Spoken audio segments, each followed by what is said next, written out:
പിതാവിൻ്റെയും പുത്രൻ്റെയും പരിശുദ്ധാത്മാവിൻ്റെയും നാമത്തിൽ ആമേൻ. യേശുവിൽ പ്രിയപ്പെട്ടവരെ, ജീവൻ്റെ കവാടം എന്ന ഈ പ്രോഗ്രാമിൽ ഇന്ന് നമ്മൾ വിശുദ്ധിയെക്കുറിച്ചും വിശുദ്ധരെ പറ്റിയും ചിന്തിക്കുകയാണ്. വിശുദ്ധർ ഇത് വളരെ പ്രാധാന്യം കൊടുത്ത് നിത്യജീവനെക്കുറിച്ച് ബോധ്യമുള്ളൊരു വ്യക്തി ചിന്തിക്കുന്ന ഒരു രഹസ്യമാണ് വിശുദ്ധി, സ്വർഗം. യേശു പ്രിയപ്പെട്ടവർ, ഞാനൊരു കാര്യം ഓർക്കുകയാണ്. വർഷങ്ങൾക്ക് മുമ്പ് ഒരു പാലാക്കാരൻ ചെറുപ്പക്കാരൻ, ഒരു 30 വയസ്സ് പ്രായം, നമ്മുടെ സ്ഥാപനത്തിൽ പഠിച്ചു, നല്ല മാതാപിതാക്കൾക്ക് ജനിച്ചു, MBA ഡിഗ്രിയൊക്കെ എടുത്ത വ്യക്തി കാസർഗോഡ് ജില്ലയിൽ ഞാൻ പരിചയപ്പെട്ടു. ആ വ്യക്തിയോട് ഞാനിങ്ങനെ ചോദ്യം ചോദിച്ചു, മരണാനന്തര ജീവിതത്തെക്കുറിച്ച് പ്രത്യാശയുണ്ടോ, സ്വർഗത്തെക്കുറിച്ച് ബോധ്യമുണ്ടോ? ആ ചെറുപ്പക്കാരൻ, വളരെ നല്ല ചെറുപ്പക്കാരൻ, എല്ലാ ദിവസവും പള്ളിയിൽ പോകുന്ന ചെറുപ്പക്കാരൻ, അയാളോട് പറയുകയാണ്, ഞാൻ അങ്ങനെയൊന്നും ചിന്തിച്ചിട്ടില്ല. ഞാൻ ചോദിച്ചു, നമ്മൾ വിശ്വാസപ്രമാണോ കയറ്റി ചെല്ലുമ്പോൾ ഈശോയുടെ രണ്ടാം വരവിനെ പറ്റി ഏറ്റു പറയാറുണ്ടല്ലോ, ഈശോ ഇനിയും വരുമെന്ന് വിശ്വസിക്കുന്നു. അതൊക്കെ എങ്ങനെ വിശ്വസിക്കാൻ പറ്റുക? പ്രിയപ്പെട്ടവരെ, ഇന്ന് ഈ ലോകത്ത് ഒരു വളരെ വലിയ പ്രശ്നമാണ് ഈ വിശ്വാസം. സ്വർഗത്തെക്കുറിച്ചുള്ള പ്രത്യാശ, നിത്യജീവനെക്കുറിച്ചുള്ള പ്രത്യാശ നമ്മുടെ മനസ്സിൽ നിന്ന് കെടുത്തുന്ന, നമ്മളിന്നത് എടുത്തു മാറ്റുന്ന, അല്ലെങ്കിൽ അതിനനുകൂലമായ ഒരു ജീവിതത്തിൽ ഒരു വേദപാഠം പഠിപ്പിക്കാൻ പറ്റാത്ത, ആ ലക്ഷ്യം കൊടുക്കാൻ പറ്റാത്തൊരവസ്ഥ ഇന്നുണ്ട് എന്നുള്ളത് വളരെ വലിയൊരു സത്യമാണ്. ഞാൻ ഓർക്കുകയാണ്, ഞാനൊരു നാൾ ഒരു ധ്യാനകേന്ദ്രത്തിൽ വെച്ച് ഞാനിങ്ങനെ ചോദ്യം ചോദിക്കാനിടയായി. ഞാൻ ചോദിച്ച ചോദ്യം ഇതാണ്: അൽഫോൻസാമയെ സഭ വിശുദ്ധിയായി പ്രഖ്യാപിച്ചതിൽ അഭിമാനിക്കുന്നൊരു കരമുയർത്താൻ പറഞ്ഞപ്പോൾ എല്ലാവരും കരമുയർത്തി.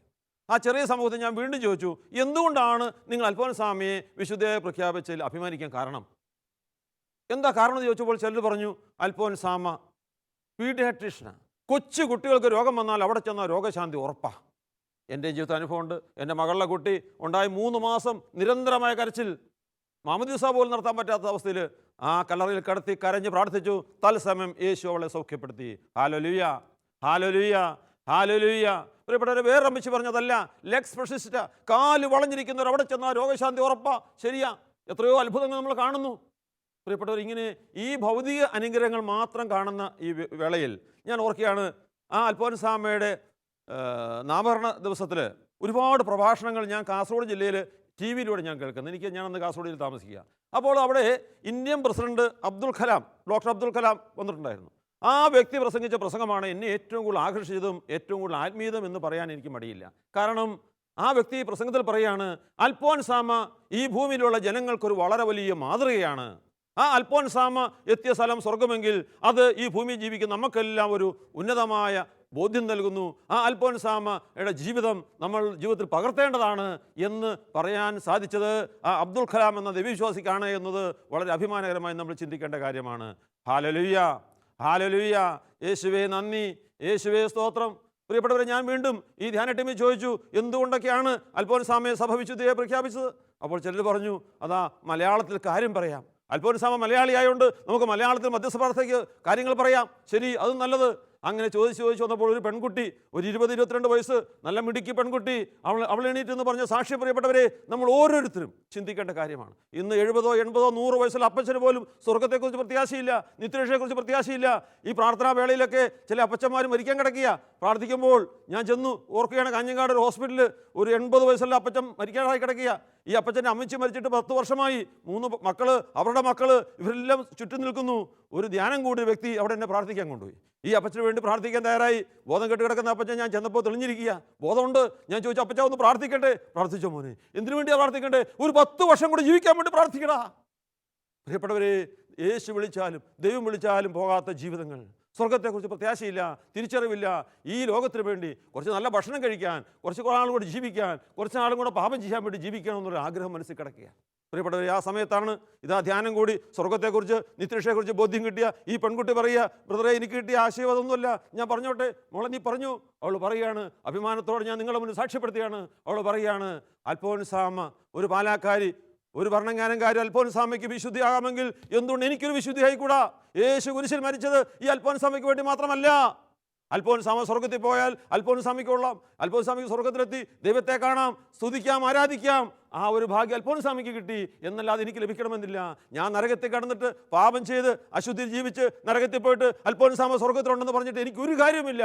ഞാനൊരു തീരുമാനമെടുത്തു. ഈ ധ്യാനത്തിലൂടെ, നല്ലൊരു കുമ്പസാരത്തിലൂടെ ഞാനൊരു തീരുമാനമെടുത്തു. എൻ്റെ അപ്പച്ചനുമായി ഞാൻ വലിയ വൈരാഗ്യത്തില, പിണക്കത്തില.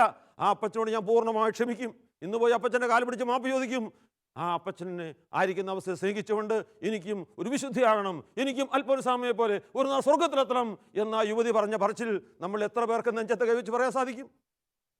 വർഷങ്ങളായി യേശു വിശ്വസിക്കുന്നവർ, പള്ളിയിൽ പോകുന്നവർ, പ്രാർത്ഥിക്കുന്നവർ, ഒരുപാട് നൊവേന ചെല്ലുന്നവർ, ഒരുപാട് മധ്യസ്ഥ നടത്തുന്നവർ, പ്രിയ സഹോദരാ സഹോദരി, നിത്യരക്ഷയെക്കുറിച്ച് സ്വർഗത്തെക്കുറിച്ച് നിനക്ക് ബോധ്യമില്ലെങ്കിൽ നീ വിശ്വാസിയല്ല. മരണാനന്തരം സ്വർഗത്തിൽ ജീവിതമുണ്ടെന്ന് നീ സ്വപ്നം കാണുന്നില്ലെങ്കിൽ, അതിനുവേണ്ടി പ്രതീക്ഷിക്കുന്നില്ലെങ്കിൽ, ഒരു നാൾ നിനക്ക് നിൻ്റെ ജീവിതത്തിൽ ആ സ്വർഗ്ഗജീവിതത്തെപ്പറ്റി മനസ്സിൽ കണ്ട് ധ്യാനിക്കാനോ പ്രാർത്ഥിക്കാനോ സാധിക്കുന്നില്ലെങ്കിൽ നീ വിശ്വാസിയല്ല. യേശു ദൈവമാണെന്ന് സാത്താനും വിശ്വസിക്കുന്നു. ലൂക്കായുടെ സുവിശേഷം 8:33 പറയുന്നില്ലേ, യേശു വരുന്ന കണ്ട് അതാ സാത്താൻ പിശാച് ബാധിത ചെറുപ്പക്കാരൻ അവരതാ യേശുവിന് മുന്നിൽ കുമ്പിടുകയാണ്. 7 പിശാചുള്ള ലെഗ്യോൻ ബാധിതനായ ചെറുപ്പക്കാരൻ അവനും പറയുക, അത്യുന്നതനായ പുത്ര യേശുവേ എന്ന് പറഞ്ഞ് കുമ്പിടുക. പ്രിയപ്പെട്ടവരെ, യേശു ദൈവമാണെന്ന് മാത്രം വിശ്വസിച്ചുകൊണ്ട് ഒരുവൻ വിശ്വാസിയാകണമെന്നില്ല, അവൻ ആത്മീയനാകണമെന്നില്ല. അത് സാത്താനും വിശ്വസിക്കുന്നു. അടുത്ത വാക്ക് നമ്മൾ ശ്രദ്ധിക്കണം. എന്താ പിശാച് പറഞ്ഞ്? യേശുവേ, നീ എന്തിന് ഞങ്ങളുടെ കാര്യത്തിൽ ഇടപെടുന്നു? നീ എന്തിന് എൻ്റെ കാര്യത്തിൽ ഇടപെടുന്നു? ഞാനും നിങ്ങളും ചിന്തിക്കണം. നമ്മുടെ ജീവിതത്തിൽ ഞാൻ എൻ്റെ ഇഷ്ടം പോലെയാണോ ജീവിക്കുന്നത്? ഞാൻ മദ്യപിക്കും, മ്ലേച്ഛത പ്രവർത്തിക്കും, കൈക്കൂലി വാങ്ങും, അഴിമതി ചെയ്യും, വാശിയിലും വൈരാഗ്യമാണ് എൻ്റെ ജീവിതത്തിൽ മുഖമുദ്ര. നീ എൻ്റെ കാര്യത്തിൽ ഇടപെട്ടേക്കത്. നീ ദൈവമാ, എനിക്കൊരു അനുഗ്രഹം ഞാൻ തന്നേക്ക്, നീ കുറച്ച് രോഗശാന്തി തന്നേക്ക്, നീ എൻ്റെ പെണ്ണിനെ കെട്ടിച്ചുക. ഇതിനപ്പുറത്ത് യേശു, പ്രിയ സഹോദരാ സഹോദരി, യേശു കുരിശിൽ നേടുന്ന സ്വർഗത്തെക്കുറിച്ച് വിശ്വാസമില്ലെങ്കിൽ ആ സാത്താനും നീ തമ്മിൽ മാറ്റമില്ല. ആ സാത്താൻ്റെ വിശ്വാസം തമ്മിൽ മാറ്റമില്ല. നിനക്ക് വിശ്വാസ പ്രമാണം അറിയാമായിരിക്കാം. അതാ സാത്താനും ചെല്ലുന്നു. നമ്മൾ യേശുവെ എന്ന് വിളിക്കുമ്പോൾ പിശാചിവാദം പറയുന്നത് അങ്ങനെയല്ല, അത്യുന്നതന്റെ പുത്ര. വിശ്വാസ പ്രമാണത്തിന് ആദ്യ ഭാവം ഏറ്റില്ല. ഇന്ന് നമ്മളിൽ പലരും, ഞാനടക്കം ഇന്ന് നമ്മളിൽ പലരും, പ്രിയപ്പെട്ടവരെ, പൂർണ്ണ വിശ്വാസത്തിലാണോ അല്ലയോ എന്ന് ചിന്തിക്കാനുള്ള നിമിഷങ്ങളാണ്. ഇന്ന് എൻ്റെ ജീവിതത്തിൽ മരണം വന്നാൽ, ഒരു ആക്സിഡൻറ്റ് സംഭവിച്ചാൽ നിൻ്റെ അവസ്ഥ എന്താ? നിൻ്റെ ആത്മാവിൻ്റെ കാര്യം എന്താ? നീ ചിന്തിച്ചോ? നീ ബോധ്യപ്പെട്ടോ? ആ ചിന്തയില്ലെങ്കിൽ പ്രിയപ്പെട്ടവരെ, നീ എന്ത് പേരുകാരനായാലും, നീ എത്ര പ്രാർത്ഥിച്ചാലും നിൻ്റെ പ്രാർത്ഥന ലൗകികമാണ്, ഈ ലോകത്തിന് മാത്രമാണ്. അത് ദൈവത്തിന് പ്രാധാന്യമുള്ള, ദൈവത്തിന് ഇഷ്ടമുള്ള പ്രാർത്ഥനയല്ല എന്ന് നമ്മൾ തിരിച്ചറിയേണ്ടിയിരിക്കുന്നു. ഞാൻ ഓർക്കുകയാണ്, ഒരു കേരളത്തിന് വെളിയിൽ ഒരു പള്ളി ധ്യാനിപ്പിക്കാൻ പോയി. ധ്യാനത്തിന് വേളയിൽ ഒരു കുടുംബത്തിൽ നിന്ന് ആരും വന്നില്ല. പക്ഷേ ആ കുടുംബം എനിക്ക് വേണ്ടപ്പെട്ട കുടുംബമാണ്.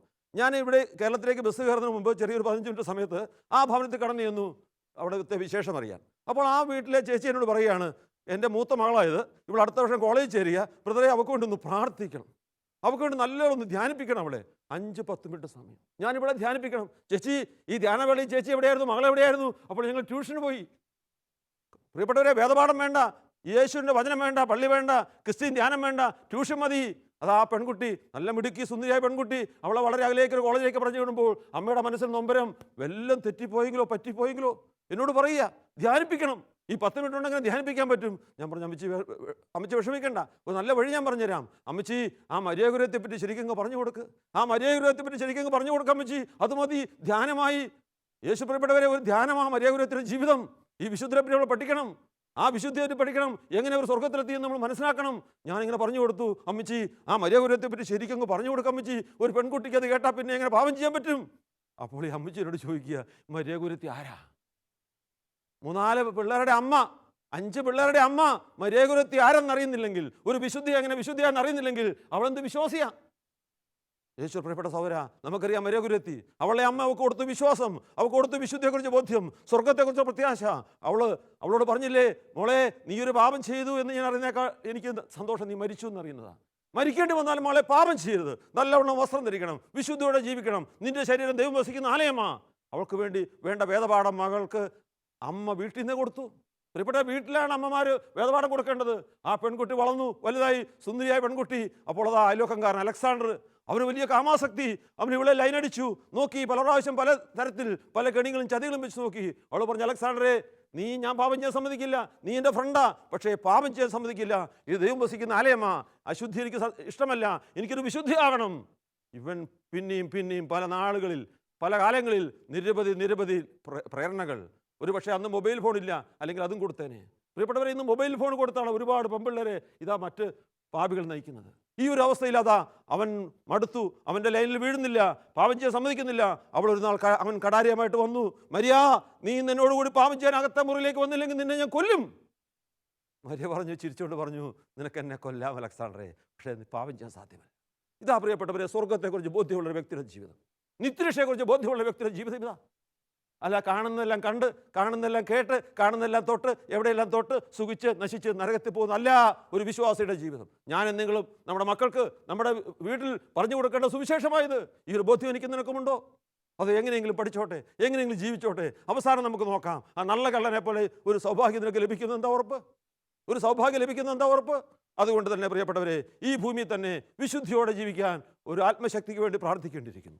1989 ധ്യാനം കൂടി എൻ്റെ അമ്മ, ആ അമ്മയാണ് എന്നെ വിശുദ്ധിയിലേക്ക് നയിച്ചത്. ആ അമ്മ തന്നൊരു സന്ദേശം ഞാൻ ഇന്ന് ഓർക്കുകയാണ്. 1995 അമ്മച്ചി മരിച്ചുപോയി. മരിക്കുന്ന ഒരു മാസം മുമ്പ് ഞങ്ങൾ 7 മക്കൾക്ക് ഓരോ എഴുത്തെഴുതി. എല്ലാവർക്കുമില്ല, അമ്മച്ചിക്ക് വേണ്ടത്ര മാനസാന്തരം വന്നില്ലെന്ന് ഓർത്ത 6-7 പേർക്കാണ് എഴുതിയത്. ആ എഴുത്ത് അമ്മച്ചി പറഞ്ഞിരിക്കുകയാണ്, ഈ എഴുത്തിൻ്റെ അവസാനത്തെ എഴുത്താ. ഇനിയും നിങ്ങൾക്കൊരു എഴുത്ത് എഴുതാൻ അവസരം എനിക്ക് ദൈവം തരുമോ ഇല്ലെന്ന് അറിയത്തില്ല. ഈ എഴുത്ത് നിങ്ങളുടെ മരണം വരെ സൂക്ഷിച്ചു വെക്കണം. മരണം വരെ നിങ്ങൾ ചെയ്യേണ്ട കാര്യങ്ങളാണ് എഴുത്തിൽ എഴുതിയിരിക്കുന്നത്.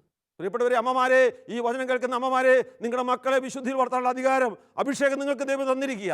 ഇതിന് നീ പ്രാധാന്യം കൊടുക്കുന്നില്ലെങ്കിൽ ഒരു നാൾ നീ ദുഃഖിക്കേണ്ടി വരും. ഒരു നാൾ നീ അസ്വസ്ഥമാകും.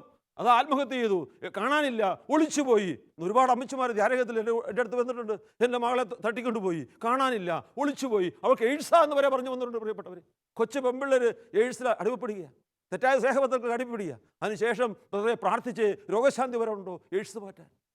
പ്രിയപ്പെട്ടവരെ, ഈ അമ്മച്ചി പറഞ്ഞു, ഇതാ എൻ്റെ മരണം, ഞാൻ ഇനി എഴുത്തെഴുതാൻ എനിക്ക് അവസരം തരുപോലെ ദൈവം എനിക്ക് തരുപോലെന്ന് അറിയില്ല. മരണം വരെ സൂക്ഷിച്ചു നോക്കണം. വീണ്ടും താഴെ എഴുതിയിരിക്കുകയാണ്, സ്വർഗ്ഗരാജ്യം ലക്ഷ്യമാക്കി ജീവിക്കണം, സ്വർഗം തട്ടിയെടുക്കണം, സ്വർഗത്തിൽ നമുക്ക് ഒരു നാൾ ഒരുമിച്ച് കണ്ടുമുട്ടണം, അവിടെയാണ് നമ്മുടെ നിത്യമായ ഭവനം. ഫിലിപ്പിയർ 3:20 പറയുന്നില്ലേ, നമ്മുടെ യഥാർത്ഥ ജീവിതം സ്വർഗത്തിലാണ്. നമ്മൾ യഥാർത്ഥത്തിൽ സ്വർഗത്തിൻ്റെ പൗരന്മാരാ. ഈ ഭൂമിയിൽ നമ്മൾ ഇതാ തീർത്ഥാടനം നടത്തുക. ആ ഒരു ലക്ഷ്യബോധം വെച്ച് അമ്മച്ചി എഴുതി. വിശുദ്ധിക്ക് വേണ്ടി, സ്വർഗത്തിന് വേണ്ടി പ്രാർത്ഥിക്കണം. നീ ഒരു വിശുദ്ധനാകാൻ, വിശുദ്ധിയാകാൻ പ്രാർത്ഥിക്കണം. പ്രിയപ്പെട്ടവർ, എൻ്റെ ജീവിതത്തിൽ അങ്ങനെ ഒരു ഉൾക്കാഴ്ച കിട്ടുന്ന അന്നാ 95 ഞാൻ ധ്യാനിപ്പിക്കുന്നെങ്കിലും ആ ഉൾക്കാഴ്ച കിട്ടി ഞാൻ അന്ന് മുതൽ പ്രാർത്ഥിക്കാൻ തുടങ്ങി. ഈശോയെ, ഈ പാപിയെ എന്നോട് കരുണയായിരിക്കണമേ, എൻ്റെ അശുദ്ധി നീ കാണിച്ചു തരണമേ, എന്നൊരു വിശുദ്ധനാക്കണമേ, എൻ്റെ കുറവുകൾ, പരിമിതികൾ നീ കാണിച്ചു തരണേ എന്ന് പ്രാർത്ഥിക്കാൻ തുടങ്ങി. യേശോ, പ്രിയ സഹോദര സഹോദരി, എൻ്റെ ജീവിതത്തിൽ എൻ്റെ ഈശോ എന്നെ വിശുദ്ധിയിലേക്ക് നയിച്ച സംഭവം ഞാൻ ഓർക്കുക. ആ കാലവേളയിൽ ഞാൻ 5 മണിക്ക് രാവിലെ പ്രാർത്ഥിക്കാൻ നിൽക്കും. അങ്ങനെ ഇരിക്കുമ്പോഴാണ് ഒരു നാൾ 4:30, പിറ്റേ ദിവസം 4 മണിക്ക്, പിറ്റേ ദിവസം 3:30, 3 മണിക്ക്, 2:30 മണി വരെ ഓരോ ദിവസവും മാറി എന്നെ വിളിക്കുക. 2:30 മണി ഉറങ്ങാൻ പറ്റുന്നില്ല. പ്രാർത്ഥിച്ച് മടുത്തു. ഞാൻ അപ്പോൾ ഈശോയോട് ചോദിച്ചു, ഈശോയെ, നീ എന്തിനാ എന്നെ ഇങ്ങനെ വിഷമിപ്പിക്കുന്നത്? എനിക്ക് ഉറങ്ങാനുള്ള സമയം തീരുവാനുള്ളൂ. അപ്പോൾ ഈശോ പറഞ്ഞു, നീ അടുത്ത കാലത്തിൽ വിശുദ്ധരാകാൻ പ്രാർത്ഥിക്കുന്നില്ലേ? ഉണ്ട്. എങ്കിൽ നിൻ്റെ ഇപ്പോഴത്തെ ജീവിതം പോരാ, നീ ഇനിയും എനിക്ക് പാവങ്ങൾ തരാനുണ്ട്, നിനക്ക് ഇനിയും നീ മാനസാന്തരപ്പെടാനുണ്ട്. എൻ്റെ ഈശോയോട് പറഞ്ഞു. പ്രിയപ്പെട്ടവരെ, യേശോ, പ്രിയ സഹോദര സഹോദരി, നിൻ്റെ ലക്ഷ്യ സ്വർഗമെങ്കിൽ നീ പ്രാർത്ഥിക്കുക, എന്നെ ഒരു വിശുദ്ധിയാക്കണമേ. അതിന് വിശ്വാസം ലഭിക്കുന്നെങ്കിൽ എൻ്റെ യേശുവെ, എൻ്റെ വിശ്വാസം വർദ്ധിപ്പിക്കണമേ എന്ന് പ്രാർത്ഥിക്കുക. യേശുവെ, നീ കുരിശിൽ മരിച്ച് എന്തെന്ന് എന്നെ ബോധ്യപ്പെടുത്തണമെന്ന് പ്രാർത്ഥിക്കുക. പ്രിയപ്പെട്ടവരെ, യേശു തമ്പുരാൻ തരും. നമുക്കറിയാം, തോമാസ് ലീഗ കൊടുത്തില്ലേ വിശ്വാസം? തോമാസ് ലീഗ, പത്രോസ് പറഞ്ഞു, ഇതാ ഞങ്ങൾ യേശുവിനെ കണ്ടു. തോമാസ് ലീഗ പറഞ്ഞു, ഞാൻ വിശ്വസിക്കില്ല. ഞാൻ വിശ്വസിക്കണമെങ്കിൽ യേശു എനിക്ക് പ്രത്യക്ഷപ്പെടണം, എനിക്ക് കൈവരലിട്ട് നോക്കണം. പ്രിയപ്പെട്ടവരെ, തർക്കം ആരോടാ? തോമസ് ലീഗയോടെങ്കിൽ ഇത് കേട്ട യേശു തമ്പുരാൻ തോമസ് ലീഗയ്ക്ക് പ്രത്യക്ഷപ്പെട്ടു. ആ തർക്കം ഒരു നന്മയായി വന്നു. തോമസേ, നീ വാ, നിന്റെ കൈവരൽ കൊണ്ടാ, നീ കൈയിട്ട് നോക്ക്, നീ എന്നെ വിശ്വസിക്കുക എന്ന് പറഞ്ഞില്ലേ? പ്രിയപ്പെട്ടവരെ, എൻ്റെ ജീവിതത്തിൽ അങ്ങനെ ഒരുപാട് അനുഭവങ്ങളുണ്ട്. നമ്മൾ പരിമിതിയുള്ളവരാ, നമ്മുടെ വിശ്വാസം കുറഞ്ഞവരാ. പ്രാർത്ഥിക്കൂ, സ്വർഗത്തിന് വേണ്ടി പ്രാർത്ഥിക്കൂ, വിശ്വാസം കിട്ടാൻ പ്രാർത്ഥിക്കൂ, ഒരു വിശുദ്ധനെ പ്രാർത്ഥിക്കൂ. ദൈവത്തിൻ്റെ പരിശുദ്ധാത്മാവ് നമ്മുടെ ജീവിതങ്ങളെ ഏറ്റെടുത്ത് വിശ്വാസം നൽകി, വിശുദ്ധി നൽകി സ്വർഗത്തിൻ്റെ അവകാശികളാക്കി മാറ്റും എന്നുള്ള വലിയ സത്യമാണ്. പ്രിയപ്പെട്ടവരെ, ഹല്ലേലൂയ, ഹല്ലേലൂയ, ഹല്ലേലൂയ. ഈ അമ്മച്ചി എഴുത്തെഴുതി ഒരു മാസം കഴിഞ്ഞപ്പോൾ അമ്മച്ചി മരിക്കുക. ആ അമ്മച്ചി മരിച്ച അമ്മച്ചി മക്കൾക്ക് ഓരോ മക്കളുടെ മാനസികാവസ്ഥ അനുസരിച്ച് വിവിധങ്ങളായ ഉപദേശങ്ങൾ നൽകി. പ്രിയപ്പെട്ടവരെ, നമ്മുടെയൊക്കെ ജീവിതത്തിൽ മാതാപിതാക്കളെ നമ്മൾ നമ്മുടെ മക്കൾക്ക് മാതൃകയാകണം, നല്ല ബോധ്യങ്ങൾ കൊടുക്കണം, വിശുദ്ധിയിലേക്ക് അവരെ വളർത്തണം, വിശ്വാസത്തിലേക്ക് വളർത്തണം. നിത്യജീവൻ്റെ സ്വർഗത്തിൻ്റെ രഹസ്യങ്ങൾ, നിത്യജീവൻ്റെ പ്രകാശം അവർക്ക് കൊടുത്ത് അവരെ വിശുദ്ധിയിലേക്ക് നയിക്കുക ഓരോ മാതാപിതാക്കളെയും കടമയാണ്. പ്രിയപ്പെട്ടവരെ, നമുക്കറിയാം വിശുദ്ധ നിക്കോളാസ്. ആ വിശുദ്ധനെ പറ്റി നമ്മൾ ശ്രദ്ധിക്കേണ്ടിയിരിക്കുക. ഈ നിക്കോളാസ് എന്ന വിശുദ്ധൻ, ആ വിശുദ്ധന് സംസാരശേഷി കുറവാണ്, പ്രസംഗിക്കാൻ അറിയില്ല, മറ്റു ശുശ്രൂഷ അറിയില്ല, പക്ഷെ സമ്പന്നനായിരുന്നു.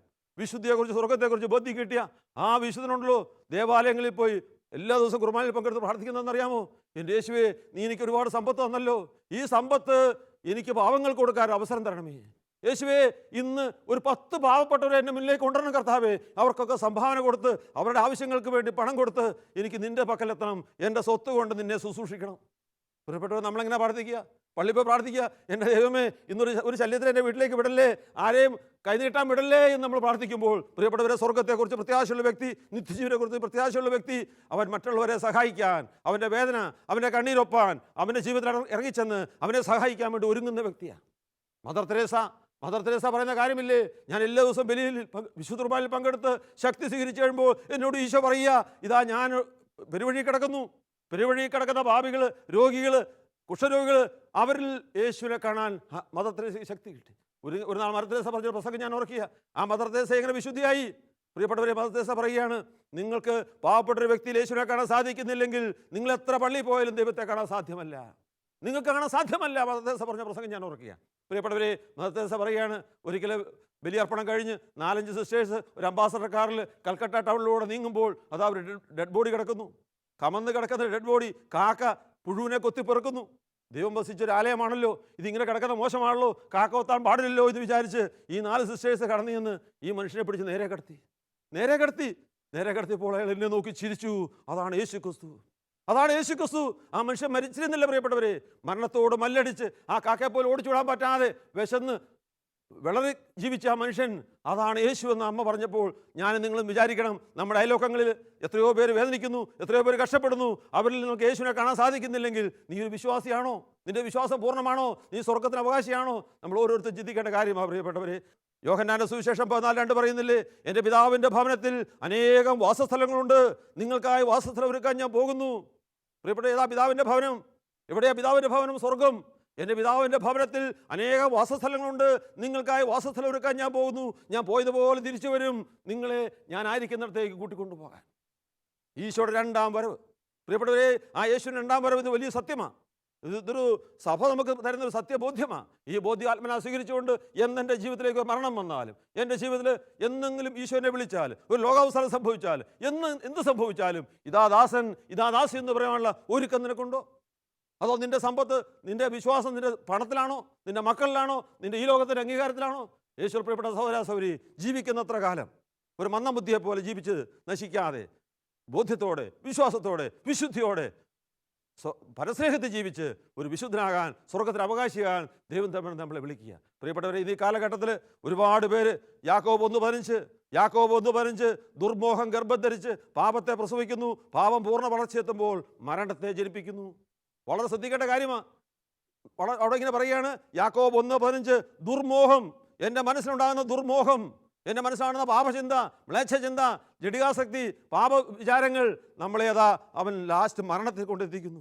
ദുർമോഹം ഗർഭം ധരിച്ച് പാപത്തെ പ്രസവിക്കുന്നു, പാപം പൂർണ്ണ വളർച്ചയെത്തുമ്പോൾ മരണത്തെ ജനിപ്പിക്കുന്നു. പ്രിയപ്പെട്ട, ഞാൻ ഓർക്കുകയാണ്, കേരളത്തിൻ്റെ മധ്യഭാഗത്തുള്ള ഒരു ചെറുപ്പക്കാരൻ പള്ളി പോകുന്നു, പ്രാർത്ഥിക്കുന്നു. അവനൊരു നാൾ ഒരു കമ്പനിയുടെ കെണിയിൽപ്പെട്ടു. ചതി. എന്താ കമ്പനി? ഒരു മണി ചെയിൻ കമ്പനിയാണ്. ആ മണി ചെയിൻ കമ്പനിയിലേക്ക് ഇത്രമാത്രം ലക്ഷങ്ങളിൽ ആളെ ചേർത്താൽ സിംഗപ്പൂരിലേക്ക് ടൂർ കൊണ്ടുപോകും. അവൻ രാപകൽ പള്ളിയില്ല, പള്ളിക്കുടമില്ല, ഭാര്യയില്ല, മക്കളില്ല. അവൻ ബൈക്ക്, കാറ് നെട്ടോട്ടം ഓടി അവരുടെ ടേൺ ഓവറിൽ പെട്ടു. അപ്പോൾ ഉറപ്പായി സിംഗപ്പൂർ യാത്ര, മലേഷ്യ യാത്ര. അവരുടെ ഒരു 40 പേർ അടങ്ങിയ ടീമിൽ പെട്ട് മലേഷ്യയിലേക്ക് പോയി. അവിടെ ചെന്നപ്പോൾ എല്ലാവർക്കും മദ്യം. വല്ലപ്പോഴും മദ്യം കഴിച്ചാൽ സാരമില്ലല്ലോ, അത് മലേഷ്യയിലാകുമ്പം അത് ആരും കാണുന്നില്ലല്ലോ. ഇവന് ദുർമോഹം ഉണ്ടാകാൻ തുടങ്ങി. അവനപ്പോൾ മദ്യമെല്ലാം കഴിച്ച് അല്പം ബൂസായ സമയത്ത് അവൻ്റെ ബെഡ്റൂമിൽ അവിടുത്തെ സംസ്കാരം, സ്ത്രീകളാണ് തുണി വിരിക്കാൻ വരുന്നത്, സ്ത്രീകളാണ് ശുശ്രൂഷിക്കുന്നത്. ആ പാപത്തിന് വേണ്ടി തയ്യാറായ പെൺകുട്ടികൾ അവരോടൊപ്പം ഒരു ദുർബല നിമിഷത്തിൽ ദുർമോഹം ഗർഭം ധരിച്ച് പാപത്തെ പ്രസവിച്ചു. അവൻ പാപത്തിലേക്ക് വീണുപോയി. അവൻ തിരിച്ചു വന്ന് എൻ്റെ അടുത്തൊന്ന് പ്രാർത്ഥിക്കുക, ബ്രദറേ, എനിക്കിപ്പോൾ അവന് രോഗങ്ങൾ, പലവിധ രോഗങ്ങൾ, അവൻ്റെ ശരീരഭാഗം എല്ലാം ഡോക്ടേഴ്സ് ടെസ്റ്റ് ചെയ്തു, എയ്ഡ്സ് എന്ന് സംശയിക്കുക. അവൻ പറയുക, ഞാൻ എൻ്റെ ഭാര്യയോടൊത്ത് ഇങ്ങനെ ജീവിക്കും, ഇതാരോട് പറയും? ഞാനിവിടെ വന്ന് കുമ്പസാരിച്ചു, എൻ്റെ പാപം യേശു ക്ഷമിച്ചാൽ പോലും എൻ്റെ രോഗം മാറിയിട്ടില്ല, അവന് മരിക്കണം തോന്നുക. യേശു പ്രിയ സഹോദരാസഹോദരി, ദുർമോഹം ഗർഭം ധരിക്കുന്നു, പാപത്തെ പ്രസവിക്കുന്നു, പാപം പൂർണ്ണ വളർച്ചയെത്തുമ്പോൾ മരണത്തെ ജനിപ്പിക്കുന്നു. ആത്മഹത്യ ചെയ്തു. നിന്റെ പ്രശ്നം ഞാൻ തീർക്കാം, നിനക്കിന്ന് ആരും വേണ്ടേ, നിന്റെ ഭാര്യ നിന്നെ ഉപേക്ഷിച്ചോ, നീ മദ്യപിച്ച് നശിച്ചോ, നിനക്കിന്ന് പണമില്ല, നിനക്കിന്ന് ഒന്നുമില്ല, അംഗീകാരമില്ല, നിന്റെ പ്രശ്നം ഞാൻ തീർക്കാം. എങ്ങനെയാ? ആ ട്രെയിനിൻ്റെ അടിയിലോട്ട് കയറിക്കൂ. പ്രിയപ്പെട്ടവരെ, ഇതാ സാത്താൻ ഇങ്ങനെ ഒരുപാട് ദുർമോഹങ്ങളിലൂടെ, പലവിധ കെണിയിലൂടെ, ചതിയിലൂടെ, ഈ സുഖലോലുപത, മദ്യാസക്തി, ജീവിത വ്യഗ്രതയിലൂടെ ഒരുപാട് ആത്മാക്കളെ നശിപ്പിക്കുന്നു എന്നുള്ള വലിയ സത്യം നമ്മൾ തിരിച്ചറിയേണ്ടിയിരിക്കുന്നു.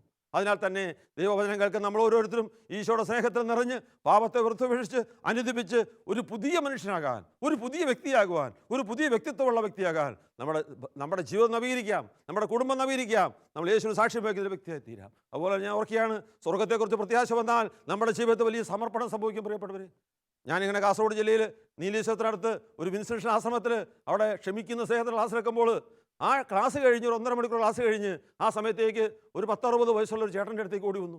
ബ്രദറേ, നിങ്ങളിപ്പോൾ അവസാനം പറഞ്ഞ ആ വചനം എന്നെ സ്പർശിച്ചു.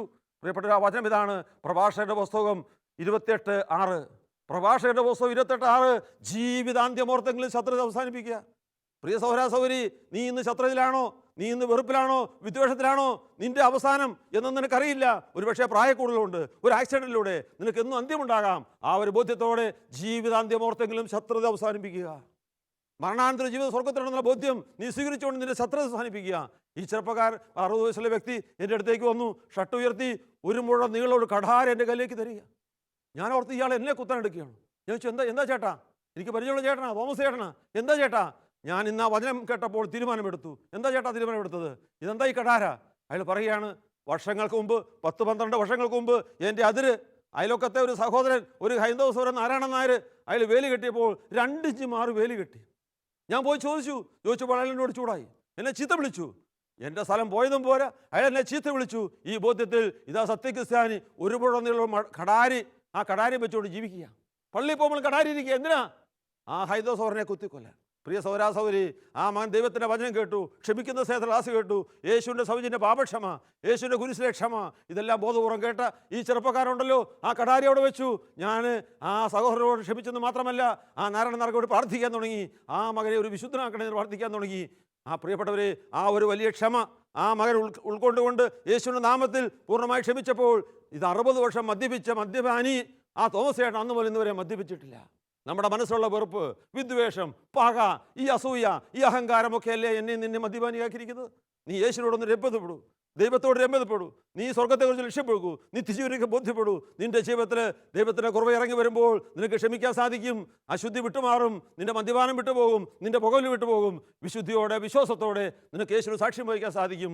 ഈ ഒരു വലിയ പ്രത്യാശ നമ്മൾ നയിക്കട്ടെ.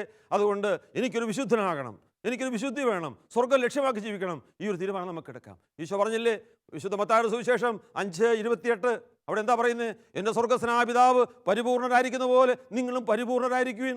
പ്രിയപ്പെട്ടവരെ, ഒരു അല്പസ്വല്പം മാനസാന്തരമല്ല ഈശോ ആഗ്രഹിക്കുന്നത്, അല്പസ്വല്പം വിശുദ്ധിയല്ല ആഗ്രഹിക്കുന്നത്. സ്വർഗ്ഗരാജ്യം ലക്ഷ്യം വെച്ചുള്ള പിതാവിനെ പോലെ ആകാനുള്ള ഒരു വിശുദ്ധിയാണ് ഈശോ ആഗ്രഹിക്കുന്നത്. അതുപോലെ തന്നെ ഈശോ പറയുന്നില്ലേ, വിശുദ്ധ മത്തായി 5:48, ആസക്തിയോടെ സ്ത്രീയെ നോക്കുന്നവൻ ഹൃദയത്തിൽ അവളുമായി വ്യഭിചാരം ചെയ്തു കഴിഞ്ഞു. പ്രിയ സഹോദരാ സഹോദരി, ആസക്തിയുള്ള നോട്ടം, ആസക്തിയുള്ള ഭാവന, ആസക്തിയുള്ള സ്പർശനം, ഇതെല്ലാം വ്യഭിചാരമാണെന്ന് ഈശോ പറയുമ്പോൾ നിന്റെ മനസ്സിൽ ഇത് പതിയുന്നുണ്ടോ? നിന്റെ മനസ്സ്, നിന്റെ കണ്ണ്, നിന്റെ ശരീരം, ഇതെങ്ങനെയാണെന്ന് നീ കൊണ്ടു നടക്കുന്നേ? ദൈവത്തിൻ്റെ മുഖം, ദൈവത്തെ വേദനിപ്പിക്കല്ലേ, വീണ്ടും യൂദാസാകല്ലേ. നിന്റെ ശരീരത്തിൽ നീ ദൈവത്തെ മഹത്വപ്പെടുത്തണം. സ്വർഗമാണ് നമ്മുടെ ലക്ഷ്യം, നിത്യജീവനാണ് ലക്ഷ്യം, ഈ ലോക ജീവിതമല്ല. ഈ ഒരു ബോധ്യത്തോടെ മുന്നേറുവാൻ ദൈവത്തിൻ്റെ ആത്മാവ് നമ്മളെ സഹായിക്കട്ടെ. നമുക്ക് ഒത്തൊരുമിച്ച് പ്രാർത്ഥിക്കാം. കാരണം ഞാൻ നല്ല ദൈവമേ, സ്വർഗരാജ്യം ലക്ഷ്യമാക്കി ഒരു വിശുദ്ധ ജീവിതം നയിക്കാൻ എന്നെ ശക്തിപ്പെടുത്തണമേ.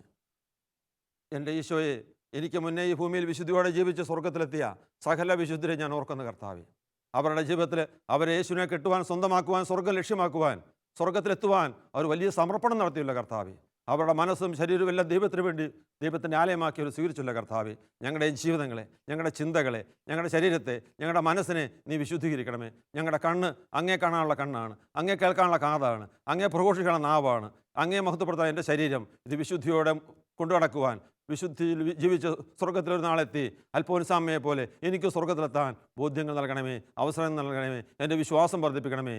പിതാവിൻ്റെയും പുത്രൻ്റെയും പരിശുദ്ധാത്മാവിൻ്റെ നാമത്തിൽ ആമേൻ.